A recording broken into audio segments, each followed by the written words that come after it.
Hey, it's Vicki. Welcome to my channel, where I help you cook simple and smart. We're talking about Christmas. Oh my gosh, my favorite time of the year. Thanksgiving and Christmas. I love the gathering and the food and just all the fun and good times that happen. Today we're gonna make some hot chocolate bombs. Good thing, watch Morgana, and put it into your hot milk. Okay.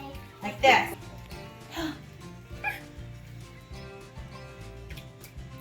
And then stir it. Oh, Morgana's looks perfect. Stir it with your candy cane. Mine marshmallows are inside. Does it work? Yes, mine's worked. Mine's good. It looked good. Wow. It's chocolatey. Look at it. I'm excited. Yummy. Yum.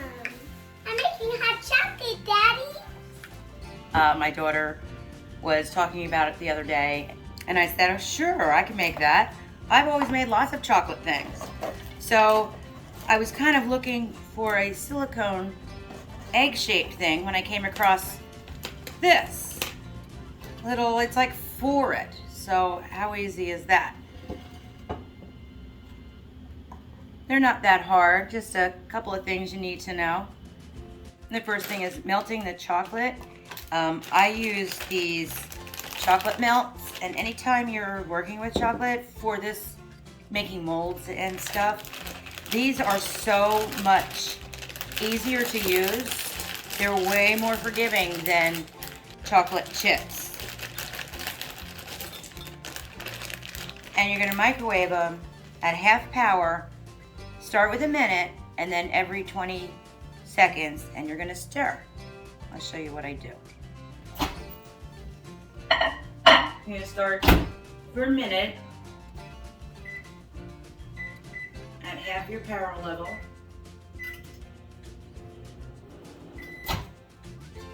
And then you're gonna check it. Just check it so I don't burn myself. And give it a little stir. I use the back of my brush, because I always use a brush when I use chocolate. You don't have to. A back of something wooden is great. I'm going to do another 20 seconds on 50% power. And then you just keep doing that until it's melted all the way. Don't wait for the chips to be melted. They'll still hold their shape, but they'll be soft. And when you stir it, you're gonna stir up that heat, and it's gonna melt all the rest of it. Check it again. I think this time I'll use something to save my hand. See? You still see some chunks, but as you stir, the chunks will melt. And whatever you do, don't do this. This water will seize your chocolate, and you'll have to start again. Can't fix that. After your chocolate is melted, then we're gonna fill up our mold. Fill it up about a quarter of the way. You wanna make sure there's enough in there to go around the whole ball. And don't forget the little tops, and get them covered also. So start swirling around that yummy little melted chocolate. Try to get a complete coverage on the ball. This way you don't have any holes or gaps. A nice thick coating is good. If you do find a hole or gap like that, just add a little more chocolate, and that'll help you. If you do end up breaking it, just keep watching. I'll show you how to fix it, because breaks happen. So just roll it around until it's completely coated all the way through. Make sure it goes all the way up to the sides. A brush is your perfect tool for this. But you can use your finger. Just be sure not to lick your finger. Tap down on the lid, and off to the fridge we go for about 5 or 6 minutes in the fridge. You'll know it's done when it releases from the mold fairly easily when you twist it, and the color will be slightly on the opaque side. Just be gentle and it should come out nice. Release it from the bottom, just a little, pick it up a little bit just to make sure it's not together. I use a Swiss Miss hot chocolate mix because that's my favorite hot chocolate. And I didn't want to use the one that came with the kit that I found in the store. And give me a comment, I'll let you know where I found it, because it wasn't easy to find. Anyway, just fill it up with your hot chocolate. I like to use the funnel because it's just a little neater. And then you add some marshmallows. I left one plain because I got someone who doesn't like marshmallows. Put the lids on, and there you go. You've got your perfect little cutesy little chocolate bombs. When I was taking them out of the mold, I got a couple cracks. Well, one big one here. And my first thought actually was to do it over for my video. But I think the best thing to do is to show you what to do when that happens. Because that's real life and that's going to happen. A little patchwork here. No worries. No worries.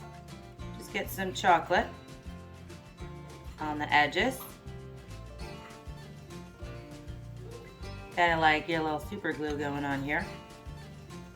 Patch it back up.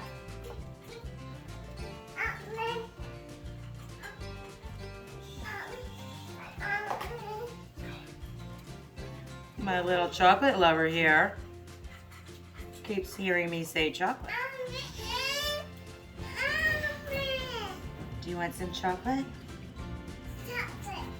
Did you hear that? Oh my God, I love her to death. Hold on a minute, baby. Hold on a minute, sweet baby. I'm patching. I'm patching. Patching.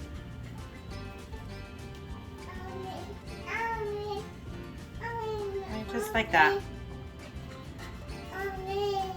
There's so many different ways you could decorate these right now, but I'm just gonna do something a little simple and just put some sprinkles on it. And we want the sprinkles to stick, so we're just gonna add a little water. And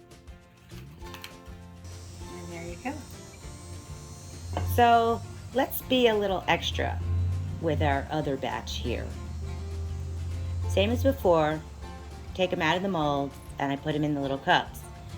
This time I'm going to make some chocolate with a little red food dye to make a nice red and white stripes across the top. So you take a piping bag and put red food dye just on one side. You could do two sides if you like. Or you could even use a Ziploc bag if you don't have a piping bag. Then I melted a little white chocolate and put that in the bag. I wanted to make sure I put it on the opposite side of the food dye so I don't have a bunch of red, because I'm looking for a red and white kind of stripe thing. Use scissors and just cut off the tip of the piping bag or even the Ziploc bag if that's what you're using. Then you're going to squeeze it to the end and squirt some of it out, because the very beginning is just going to be a lot of red food dye. And quite frankly, red food dye doesn't taste good. It absolutely does have a flavor. It really does. So then put a couple of stripes on the top of your hot chocolate bombs, just to be special, just to be extra. You could even make all kinds of designs. I was just doing it a little simple, but still extra. And hey, why not some more sprinkles? That's how you do it on Christmas. These things were so much fun to make. You need to try it. You won't regret it. I hope you like my videos, because I sure love making them. Ring that bell so you don't miss any of my other Christmas goodies. I'll see you next time.